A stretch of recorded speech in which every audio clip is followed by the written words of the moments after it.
ఎప్పటి నుంచో జ్యోతిష్ శాస్త్రం అనేది ఒకటి ఉంది. అయితే చాలామంది జాతకాలు నమ్మే వాళ్ళు ఉన్నారు, నమ్మని వాళ్ళు ఉన్నారు.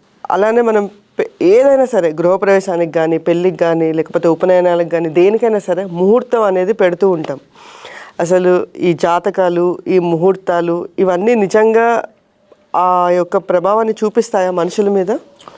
మంచి ప్రశ్ననే. ఇప్పుడు ఈ కాలానికి తగ్గట్టుగా ఒక ప్రశ్న అడిగారు మీరు. అసలు ఈ జాతకాలు నిజమా కాదా అంటే షట్శాస్త్రాలలో జ్యోతిష శాస్త్రం ఒకటి, కానీ ఇప్పుడు అది సరిగ్గా లేదు వ్యవస్థ. ఎందుకు సరిగ్గా లేదంటే మీరు పంచాంగాలలోనే చూస్తే కనుక మరి గురువులు వేరై ఉండవచ్చును, శాస్త్రం లేకుండా లేదు, లేదా పూర్వకాలంలో మన పుస్తకాలు కొన్ని కరుమరుగా అయిపోయి ఉండవచ్చును.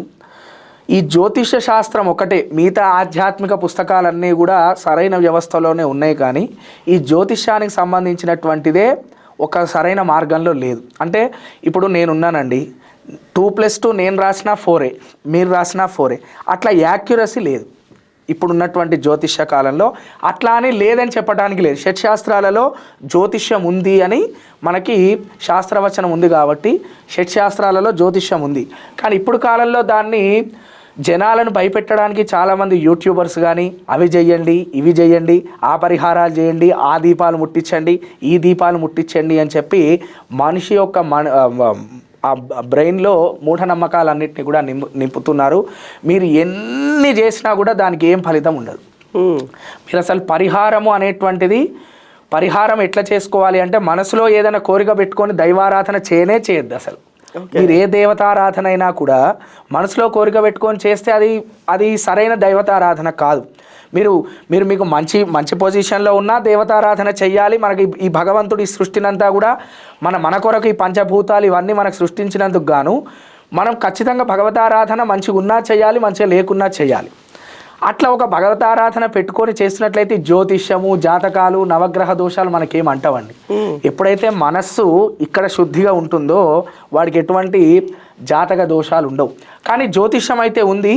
ఇప్పుడు నేను దాన్ని ఖచ్చితంగా ఇది చేస్తే ఇది అని నేను ఎందుకు చెప్పలేకపోతున్నానంటే, ఇప్పుడు నేను చెప్తే అది జరగకపోతే అది ఒక సబ్జెక్ట్గా మనం తీసుకొని జనాలలోకి వెళ్ళకూడదు.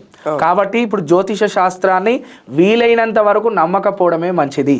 ఈ పరిహారాలన్నీ కూడా మీరు మంచి పండితుడి దగ్గరికి వెళ్ళి చెప్పించుకోవాలి. పండితుడు అంటే ఎట్లా, మంచి వాక్ శుద్ధి ఉన్నటువంటి వాడు, మంచి తపస్సు ఉన్నటువంటి వారి దగ్గరికి వెళ్ళి చెప్పించుకుంటే కనుక అది పుణ్యం. ఒకవేళ నిజంగా మీ జాతకంలో చూసి లేకున్నా కూడా ఆయన నోటి ఫలితం ద్వారా మీకు అయ్యే అవకాశం ఉంది.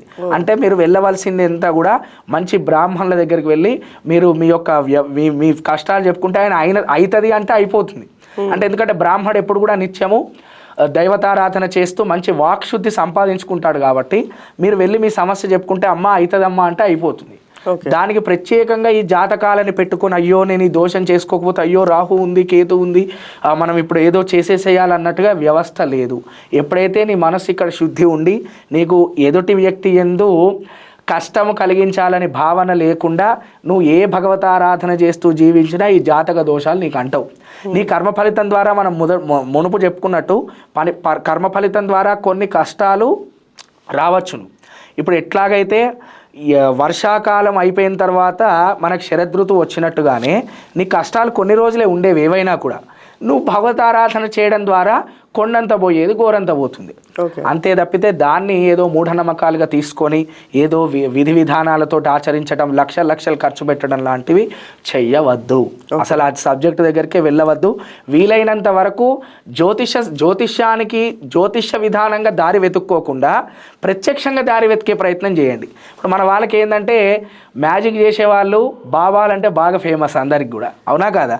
మ్యాజిక్ చేసేవాళ్ళు మ్యాజిక్ చేస్తుంటారని చెప్పి వాళ్ళ మీద ఆకర్షితులు. అంటే మనకి ఏది కూడా ప్రత్యక్షంగా ఏది అవసరం లేదు, అంతా కూడా ఏదో తొందరగా మహిమ వల్ల జరిగిపోవాలి ఇట్లాంటి ఆలోచన కలిగినటువంటి వాళ్ళే మనకు ఎక్కువ ఉన్నారు. కాబట్టి ఇది ఆసరాగా చేసుకొని కొంతమంది బ్రాహ్మణులే కానీ యూట్యూబర్సే కానీ ఎవరో దీనిపైన బలహీనంగా ఉన్నటువంటి వాళ్ళని వాళ్ళు వశపరుచుకొని ఏవేవో దోషాలు చెప్పటం, డబ్బులు సంపాదించడం లాంటివి జరుగుతున్నాయి. కాబట్టి అవన్నీ అవసరము లేదు. ఒక మంచి బ్రాహ్మడు, మీ ఇంటి పురోహితుడు ఎవరో ఒకరు పూర్వకాలం నుంచి ఉండడమో, లేదంటే మీరే మంచి ఈ బ్రాహ్మణుని వెతకడంలో ఉంటుంది. ఏదైనా కూడా ఏదో ఒళ్ళంతా బంగారం వేసాడనో లేదంటే స్వరూపం అంతా బాగుందనో ఎప్పుడు కూడా ఒకరిని మనము మన సమస్యలు చెప్పుకోవడానికి ఎంచుకోకూడదు. అతను చదువుకున్నాడా లేదా, వేద పండితుడా కాదా, ఇవన్నీ తెలుసుకొని ఆయన దగ్గరికి వెళ్తే మంచి వేద పండితుడు ఎప్పుడు కూడా శాస్త్రాధ్యయనాన్ని చేసినటువంటి వాడు తన నోటితోటి నిజంగా మీకు లేకున్నా మీకు అవుతుందమ్మా అని చెప్పాడు అనుకోండి, అది అయిపోతుంది. కాబట్టి దాన్ని ప్రత్యేకంగా మీ మైండ్లో ఏదో పెట్టుకొని జాతకాలు అవసరం లేదు. వివాహ వ్యవస్థ కూడా ఇట్లా దెబ్బతింటుంది కొంత.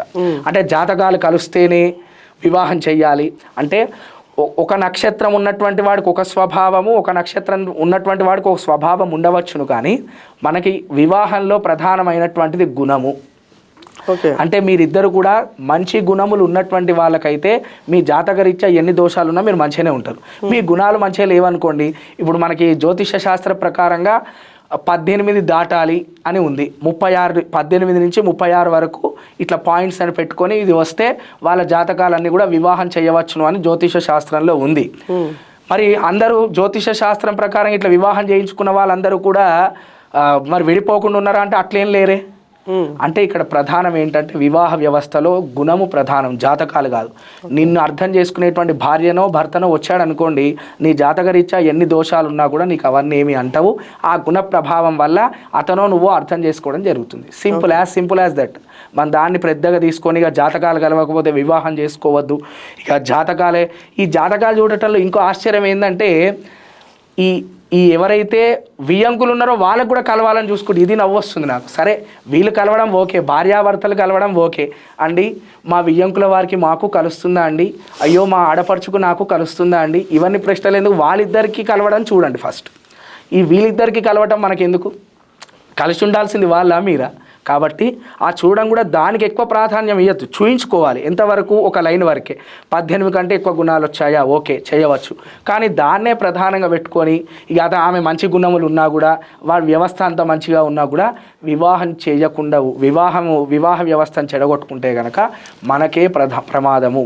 దీని ద్వారా మూఢనమ్మకాలని మనమే ప్రోత్సహించినటువంటి వాళ్ళని అవుతాం. ఇప్పుడు రామచంద్రమూర్తి ఉన్నాడండి, ఆయన అక్కడ స్వయంవరానికి వెళ్ళేంత వరకు సీతాదేవి ఎవరో తెలియదు ఆయనకి. వాళ్ళు ఏం జాతకాలు చూసుకోలే. ఆయన వెళ్ళి అక్కడ పెట్టినటువంటి పరీక్ష గెలవగానే సీతాదేవి వచ్చి వరమాల ఆయన మీద వేసేసింది ధనుర్భంగం. ఇక్కడ జాతకాలు ఏమన్నా చూసినరా? సీతాదేవి రాముడే మన జాతకాలు చూసుకోనప్పుడు మనం ఎందుకు చూసుకోవాలి? ఎంతవరకు చూసుకోవద్దని నేను చెప్పను, ఒక లైన్ వరకు ఎంతవరకు చూడాలో అంతవరకే చూసి ముందరికి వెళ్తే కనుక ఇద్దరి యొక్క జీవితాలు చాలా బాగుంటాయి.